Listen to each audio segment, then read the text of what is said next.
Bulletin here on Rwanda Television. We believe you had a good day. Let's begin with the top stories of the day. The Prime Minister, Dr. Justin Nsengiyumva, has commended communities surrounding national parks for their role in protecting both the parks and the biodiversity around. The 9th Africa Aviation Summit concluded in Kigali, Rwanda. After 2 days of discussions, we will explore what was discussed. And on the international scene, Thailand's construction tycoon Antin Charival has been elected as Prime Minister.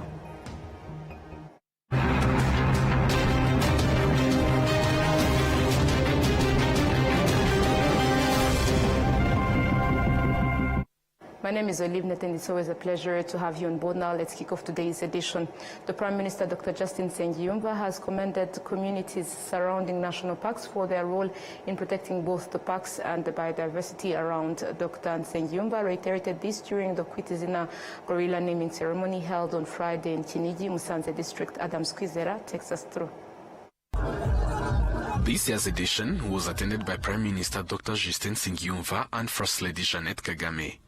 40 baby gorillas from different families were given names by global celebrities, national leaders, and conservation partners during the 20th Kwitizina ceremony.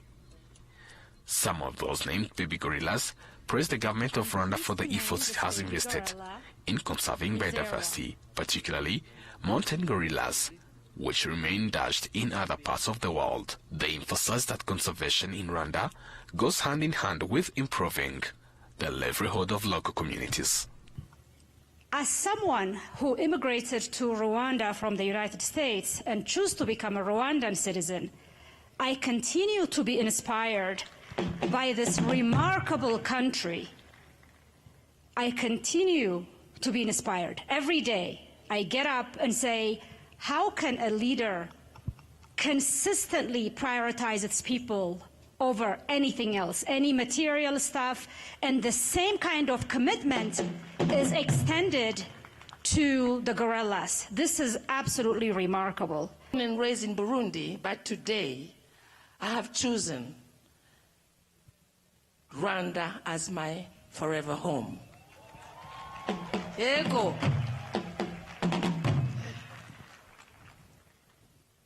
In Africa, we say that it takes a village to raise a child. In the same spirit, we can say that it takes a whole world to protect what is dear to our lives: nature, species in danger, and well-being of Musanze communities, who are the main actors of the extraordinary progress and success that Rwanda has achieved in terms of conservation of mountain giants. Impeguche is also my baby of GGGI. I guess, thank you. I guess you might remember the K-pop about 20 years ago that went like this: GGGI, baby, baby, baby. The Chief Executive Officer of Rwanda Development Board, Jangi Africa, noted that over the past 20 years, Rwanda has prioritized biodiversity conservation, particularly in Volcanoes National Park, while also engaging local communities in this mission. He said this approach explains the consistent rise in tourism revenues. Kwitizina is more than a naming ceremony. What began as a ranger's practice has evolved into a global movement. The theme of this year reminds us that wildlife protection must go hand in hand with empowering the people that live alongside of it. Tourism, anchored in conservation, continues to drive our national transformation.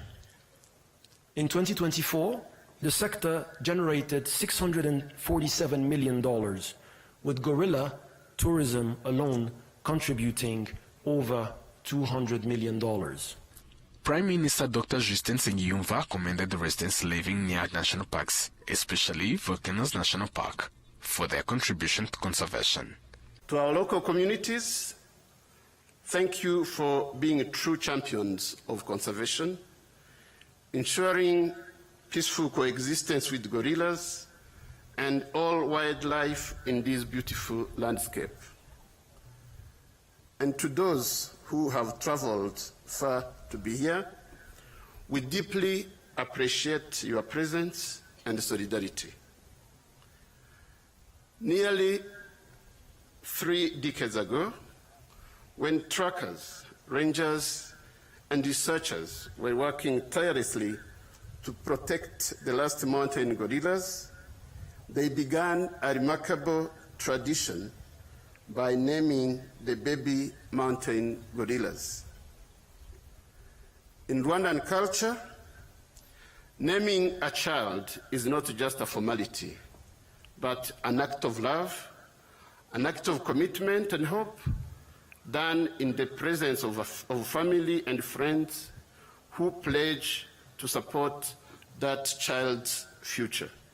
Among the names given this year were Garuka, symbolizing a call for visitors to come back to Rwanda, Mnizerwa, reflecting country's steady journey of development, and Icherechezo, emphasizing Rwanda's long-term vision in biodiversity conservation.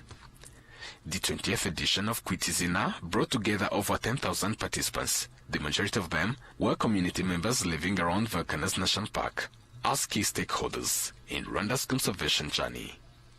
Adam Squizera, reporting for RTV News in Kinigi, Musanze District. Still on the Kwitizina ceremony, participants at this 20th edition say that this annual gathering of people from across the world demonstrates the value of Rwanda's commitment to environmental conservation. They add that it brings joy and opportunities, especially for those working in the country's tourism sector. We have details. At Kinigi, on the grounds where the Kwitizina ceremony traditionally takes place, the day was filled with celebrations and entertainment from morning until the closing moments. Residents living around Volcanoes National Park and visitors from across Rwanda expressed pride in the progress of the country's tourism sector, showcased through this event. Many among the crowd, mostly international visitors, could not resist taking out their cameras and recording memorable moments. Some have attended multiple times, yet they say the experience always feels new. Those working in tourism and conservation who regularly attend the Kwitizina ceremony say that the event offers them valuable opportunities to expand their work and networks. It's an absolutely amazing ceremony. I was here a couple of years ago and just seen how the whole event has grown in scale, and still the enthusiasm continues with all the people, and it's just more, the people are coming from all over the world. It's absolutely fantastic. The ceremony also brought together leaders of major global conservation organizations as well as international celebrities from different fields, including Nigerian singer Yemi Alade, Hollywood filmmaker Michael Bay, football stars like Argentina's Javier Pastor, former PSG player, and Bakary Sagna, former Arsenal player, among others. Bakary commended Rwanda for having a clear and consistent vision. I want to express my sincere respect for the government, for the different organizations here in Rwanda, for all the people coming along together to make this happen. First of all, this fantastic ceremony, but also allowing all the animals to live and protect the wildlife and their habitat. I'm African, I'm a proud African, I'm Senegalese, but today more than ever I feel Rwanda.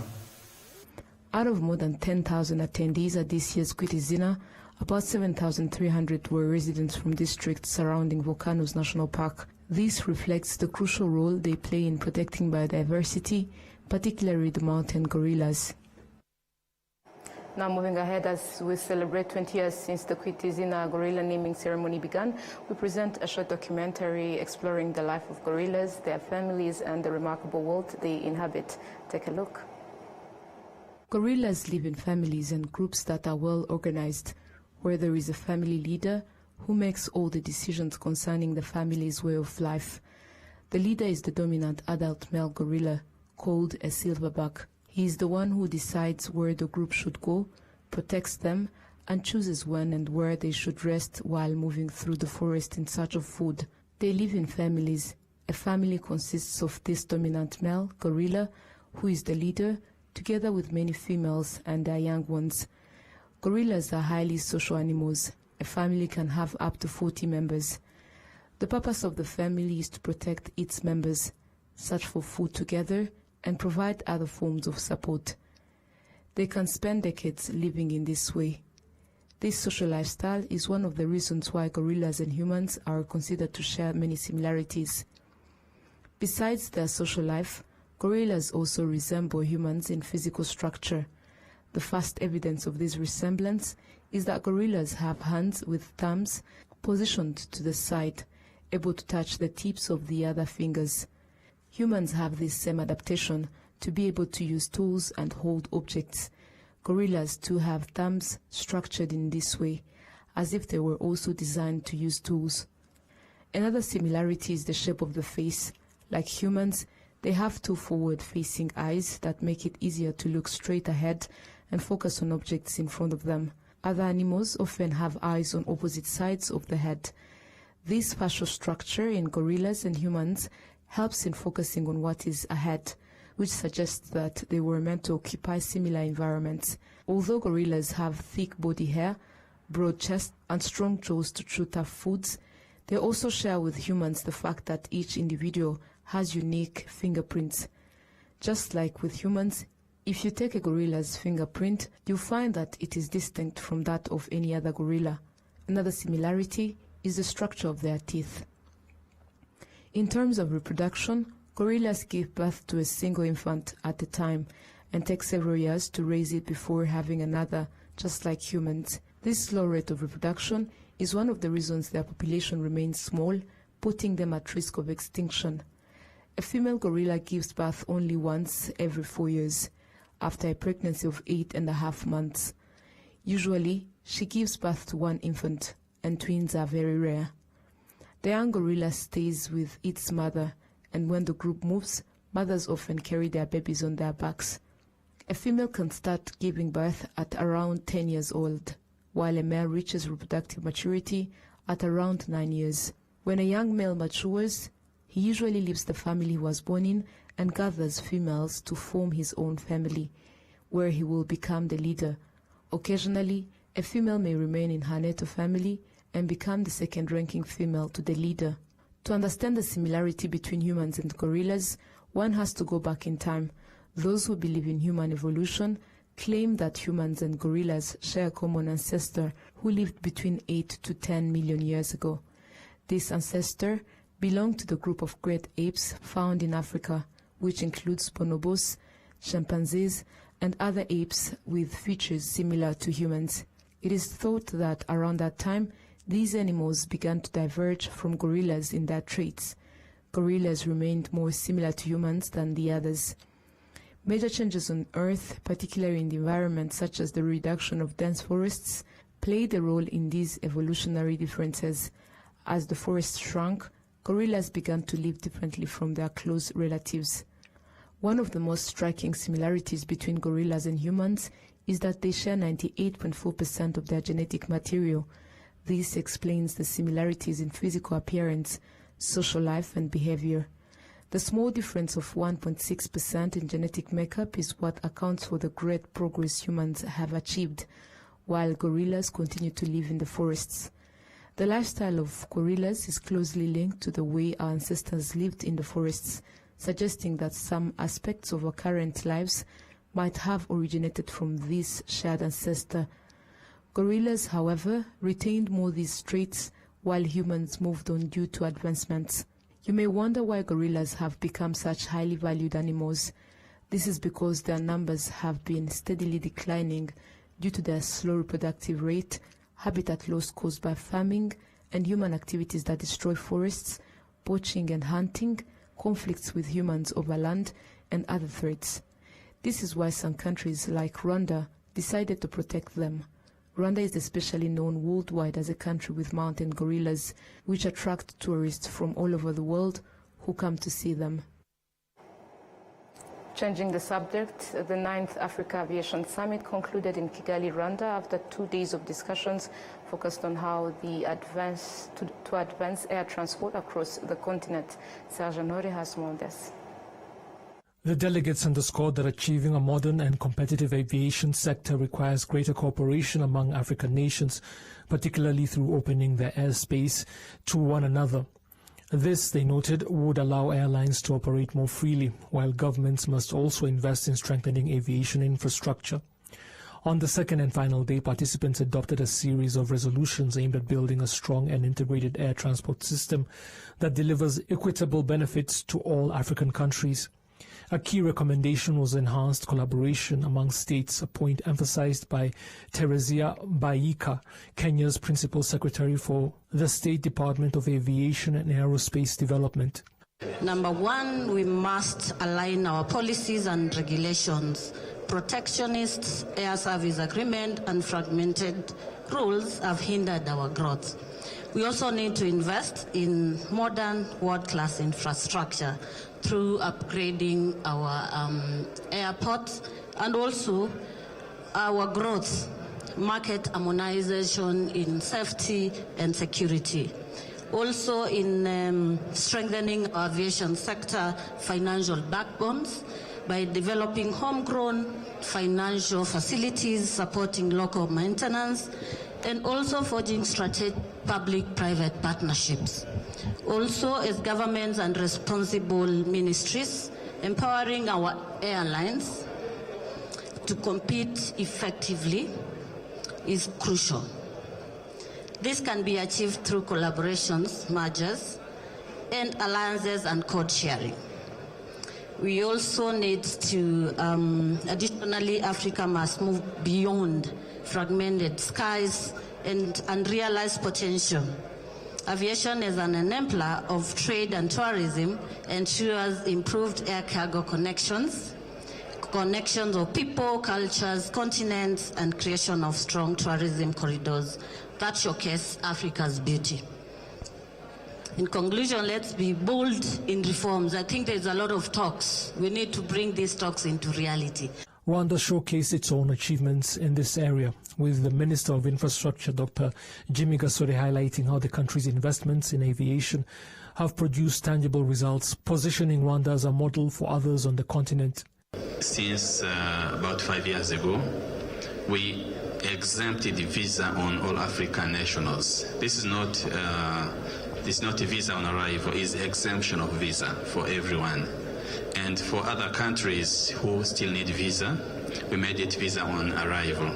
So this really showcased the example, and we benefited a lot. Our tourism industry has benefited.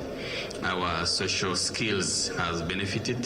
So this on the regulatory aspect, I think we should consider starting there and moving to other aspects, which I'm going to mention, say infrastructure.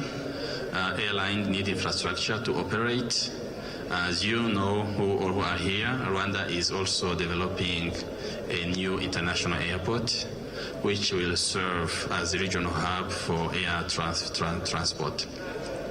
Speaking broadly, as African, we need regional hubs, we need bigger airports, but also we need smaller regional and local airports for our airlines to reach all of our people.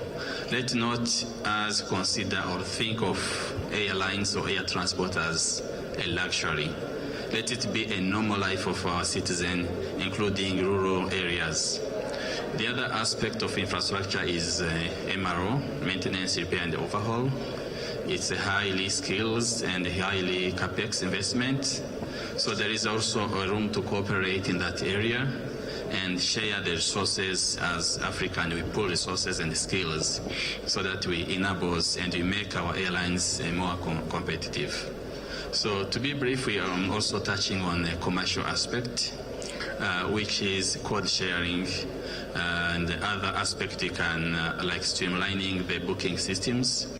The summit, which drew more than 1,700 participants, including transport and infrastructure ministers from 10 African countries, concluded on Friday in Kigali.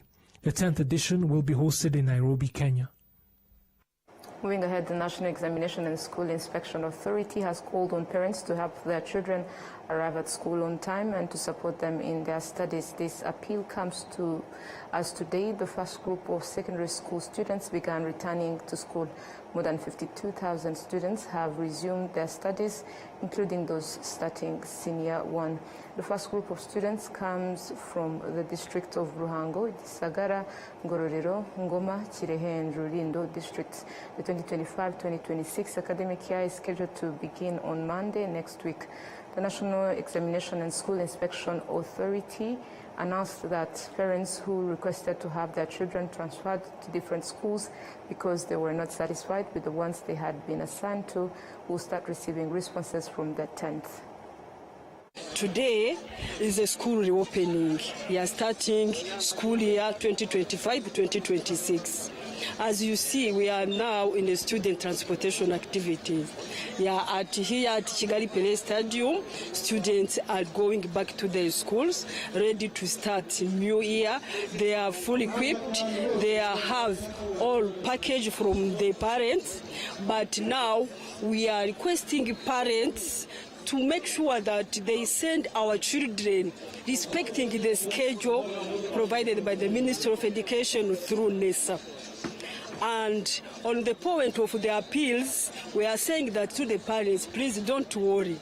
After that, students are going to report to the school, then the NESA will going to provide to the feedback basing on the report from the school. The schedule of giving the feedback is from 10 September up to the 14th September 2025.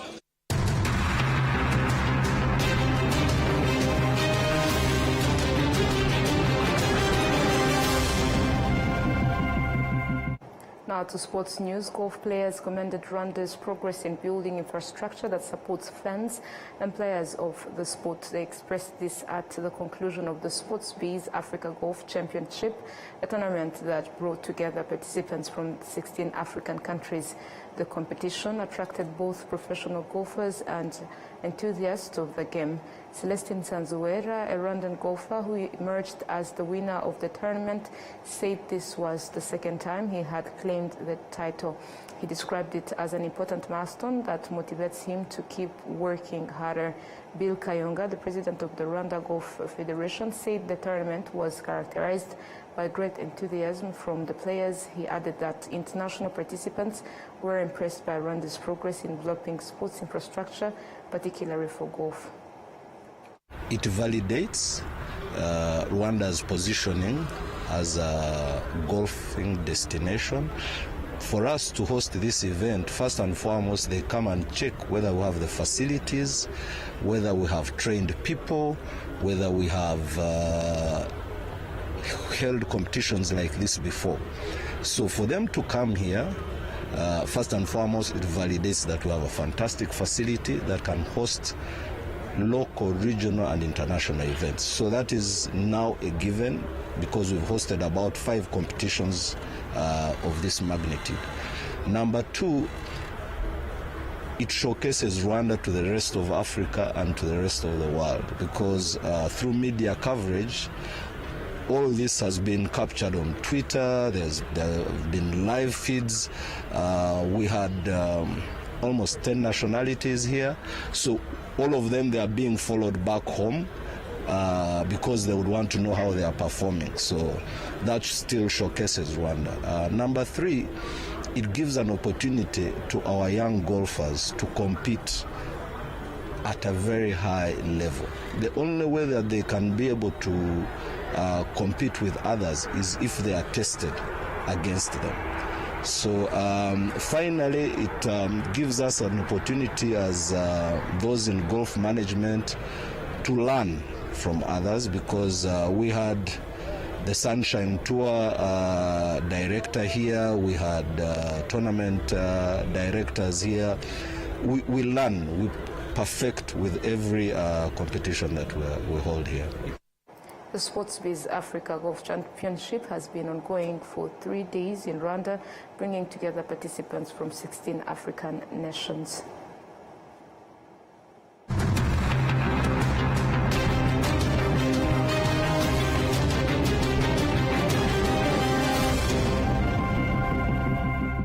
Every journey has a beginning.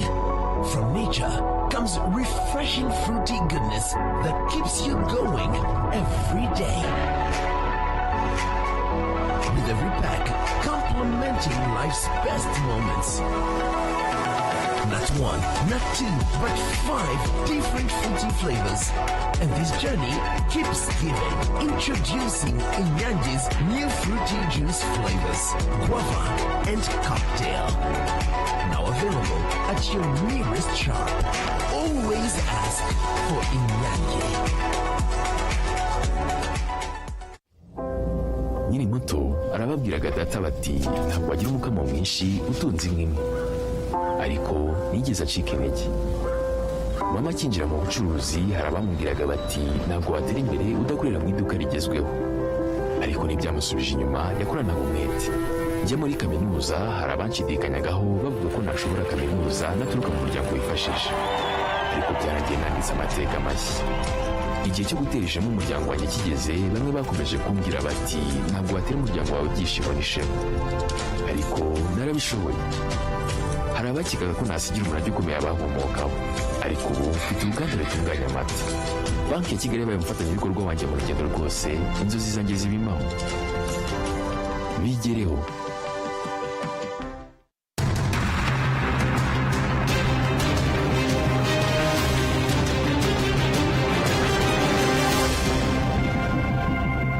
You're still watching RTV News. Now to matters making headlines globally in Thailand. Thailand's construction tycoon Anutin Charnvirakul has been elected as Prime Minister after securing a decisive parliamentary victory against Shinawatra-backed Pheu Thai Party. Al Jazeera has more on this. Anutin Charnvirakul enters Parliament on Friday morning. Top of the agenda, the vote for a new Prime Minister, and Anutin, in the glare of the media spotlight, is the favourite. The 58-year-old construction billionaire has made little secret of his ambition for Thailand's top job. His career in politics began 20 years ago, but he got his big break as health minister during the COVID-19 crisis. His other claim to fame is as the man who pushed for cannabis liberalization, a position backed by his party, Bumjai Thai. As the votes came in, it was soon clear he had an unassailable lead.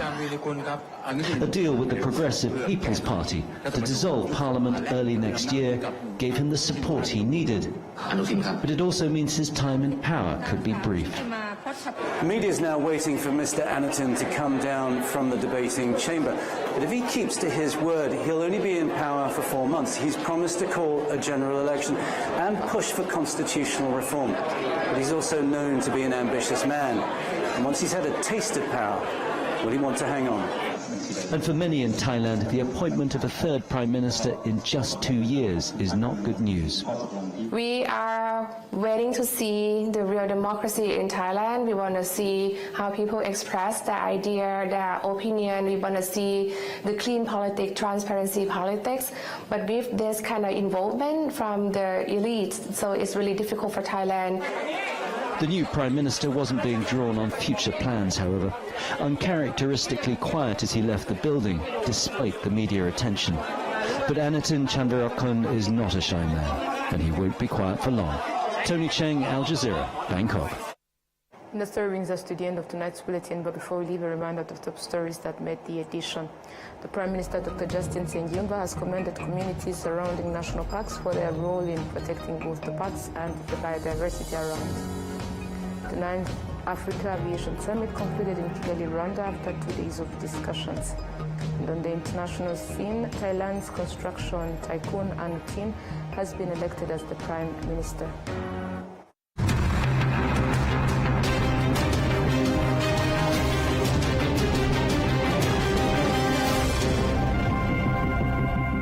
And this marks the end of today's bulletin. Thank you for joining us. We wish you a restful weekend.